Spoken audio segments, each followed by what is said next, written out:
Before I start, I just have to ask you this. How would it feel to be the owner of a Samsung Galaxy S22 Ultra? Or what about a Google Pixel 6 Pro? Or even an iPhone 13 Pro Max? Well, we've got some good news for you because we at Versus are hosting a huge international giveaway of these three phones. To take part in the giveaway, all you have to do is click the link in the description and follow the instructions to increase your chances of winning. Good luck! After seeing the OnePlus 9 Pro in action against the iPhone 13 Pro Max, it was only a matter of time before OnePlus released an upgrade. After facing off against some of the most popular Android phones such as the Galaxy S22 Ultra and the Pixel 6 Pro, the time has come for the face-off versus the final boss, the iPhone 13 Pro Max. The iPhone is definitely an older phone compared to the OnePlus 10 Pro, so it will be interesting to see the differences between them. It's time to let the facts speak. This so far has been one of the hardest decisions that I've had to make because the differences between the end results of the two phones are very inconsistent. If there was a trend of one of them constantly being too dark or out of focus, then it would most likely be an easier decision. But in this comparison, not only did both phones perform quite well, they also balanced out each other's flaws. Sometimes the iPhone performed a bit better, sometimes the OnePlus.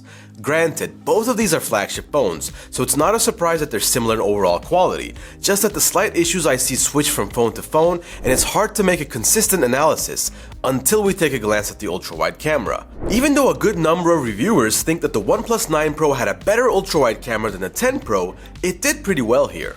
Dynamic range is the most obvious difference, with either the sky being blown out or the foreground being very dark on the iPhone.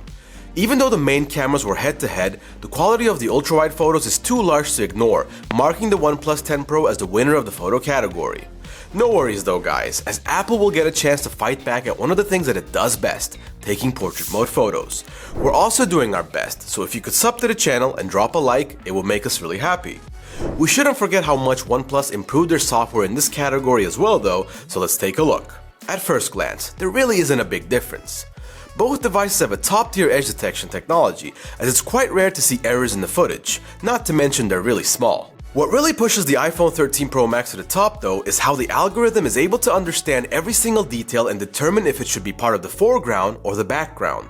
There are instances where my face is in the focus, my shoulders are slightly blurred, and the background is fully blurred on the side of the iPhone. This, in contrast to all of my features remaining in focus on the OnePlus, is a definite plus for Apple because it shows extra comprehension of depth of field, and this will result in them taking the win in the portrait category. That was quite the back and forth start with a lot of excitement, so let's catch our breath and let the zoom lenses do the talking. They won't be doing much of it though, because as everyone knows by now, Apple isn't really interested in turning their devices into zooming beasts.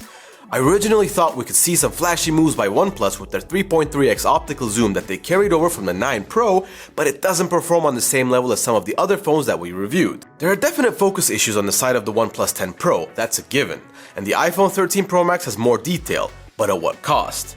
The cost of delivering you an oil painting with very aggressive sharpness. I've no option but to call it a draw here and pull up some moving pictures, which is called video in 2022. What immediately jumps out to me is that the footage from the OnePlus is jittery and shaky. Apple doesn't have an extra stabilization mode for heavy movements, but it has one of the best modes when the camera is still. Besides this, regardless of me liking the video quality of the OnePlus 10 Pro, it is fair to say that there's more detail, better color reproduction, and better lighting on the side of the iPhone 13 Pro Max. OnePlus does have 8K video, and I must admit it's a cool feature and a bonus over the iPhone, but it won't be enough to overtake the differences in quality for 4K video, leaving Apple with the gold medal for the video category. You've really got to hand it to them though, they're making it quite entertaining. I was also feeling this during the photo shoot, so I took some fun selfies. And come on, these selfies look so similar. How are we supposed to choose? Well, you've seen us use the front camera video feature quite a bit to differentiate between the phones, and we'll be doing that once again and realizing that the keyword is software, software, and software. Until the point that we approach the camera, there's visible lag in our movements in the video of the OnePlus 10 Pro, and honestly, I don't know where that came from. iPhone's all the way when it comes to videos, I guess, so strike up a win here so we can take a look at some beautiful flowers along with the incredible macro mode of Apple. OnePlus dropping their macro feature in their newest flagship when the 9 Pro had one wasn't the best idea, but a positive is that the 3.3x optical zoom helps replicate this macro feature to a degree. I will give it to them and say that they arguably have the best zooming feature when used for macro shots, but you're never going to be able to beat a phone that has one of the most powerful macro features tied to their ultra-wide camera with just a zoom lens. Yeah, I'm obviously talking about the iPhone. Widely accepted as one of the best devices with regard to macro, it will be taking another win with a snap of its fingers. Maybe for the next video, I could snap my fingers while taking slow motion footage, though I'm not sure it would be as interesting as it is now with me sliding down a slide. Can't really see what's happening on OnePlus' screen over here, as we really had consistency issues with focus when we weren't shooting something close up. Normally, the device that is able to give us extra FPS would emerge the winner in this category, but unfortunately due to the quality issues we had with the OnePlus 10 Pro, I'm gonna be calling this a tie, even though the 480 FPS is preferred over the 240 when it comes to faster movements. With those faster movements though, you will need the software to chip in from time to time to keep the footage stable, as in Stabilization. The difference is not really visible when walking, even though with the added stabilization turned off, usually the iPhone gives slightly better results. It's with added movement that problems start to surface, as Android phones usually have the upper hand because of extra modes of stabilization that are presented to you. Maybe this will be solved with the iPhone 14, maybe not. But until then, OnePlus will take the stabilization section easily, and it will continue to impress because, as everyone already knows, Apple is the king of the autofocus category because it is extremely consistent. The software of the OnePlus 10 Pro is nothing to look down upon though, as the reactions are lightning fast and there are barely milliseconds between them. Both of them are also able to easily focus on the subject, so there won't be a clear winner here. What is up, my guys? You know what time it is. We're comparing the OnePlus 10 Pro against the Apple iPhone 13 Pro Max. It's the audio test, and it's going to be up to you to decide which one has the better quality. Let's decide for ourselves. Normally, Apple isn't the one to stand out in these tests because Android devices often have crisper audio. However, there is a lot of background noise coming from the OnePlus 10 Pro, and it really drowns out the sound. The iPhone 13 Pro Max is really able to balance the sounds out in this comparison, so the point for audio will go to their corner, which leaves us with photos taken after the sun goes down and the party begins. In general, what I expected from the OnePlus 10 Pro was to perform better because not only is their performance in low light conditions usually decent, the iPhone struggles with the lack of sunlight and does bring out the yellow tones that we often see.